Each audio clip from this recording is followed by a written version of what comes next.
I never imagined that after 12 years of marriage, everything I thought I knew could crumble in an instant. But that's exactly what happened. My husband, David, and I had been together since college. We married young, full of dreams and promises. Over the years, we built a life together.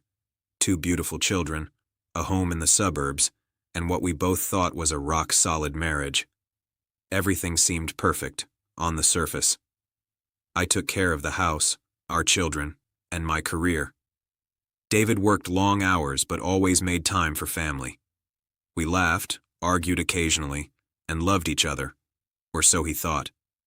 The cracks started subtly, but I buried them under routines and excuses. A text here, a late night there, an unexplained absence. I always had a reason. Sometimes I justified it to myself, telling myself it didn't matter because it was just a fling, just a moment of escape. I never imagined it would lead to this.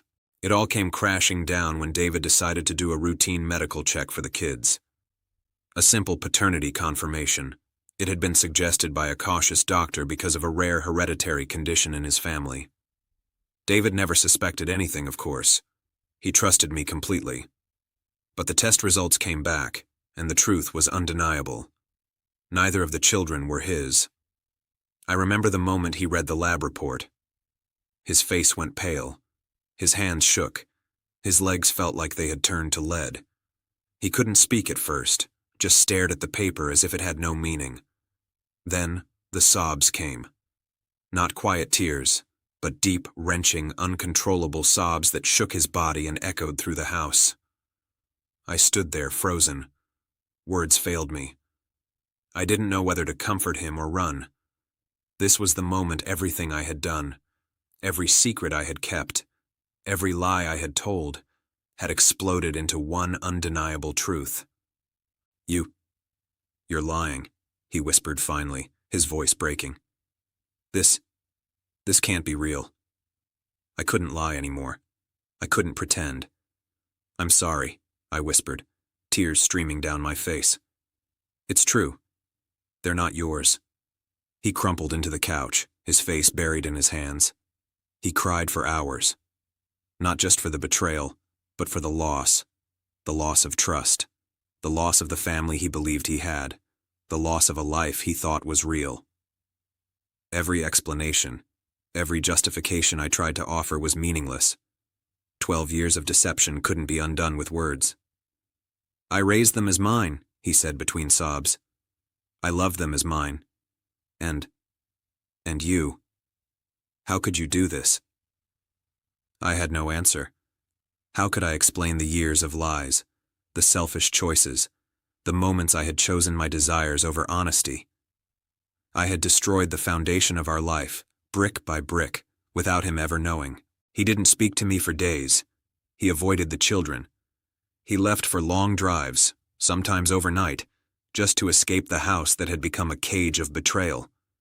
Friends and family tried to intervene, but he pushed them away.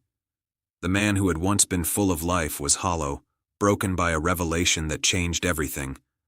Eventually, he decided on separation. Divorce proceedings began. I tried to apologize, to explain, to beg for forgiveness, but he couldn't hear me. The trust was gone, irreparably shattered. The children. They were innocent, unaware of the storm that had ripped through our family. I couldn't tell them.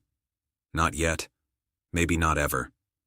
But every laugh, every hug, every bedtime story I had given them felt like a lie. I had built a family on falsehoods, and it had destroyed the man I loved. Months passed.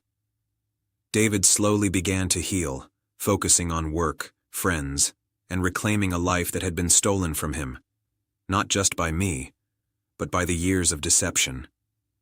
I lived with the guilt, the memory of his sobs, the way he had collapsed when confronted with the truth. I realized then that some betrayals can't be fixed. Some trust, once broken, cannot be mended. I realized that love isn't enough if honesty isn't at the core. Even now, years later, I carry the weight of that moment. David has moved on, rebuilt himself, and found strength in ways I can't imagine. The children. they remain a bittersweet reminder of choices I made and the destruction that followed. And I live with the knowledge that 12 years of love, laughter, and family can be destroyed by a single act of betrayal, and the man I hurt most, my husband, will never forget the moment he realized the truth.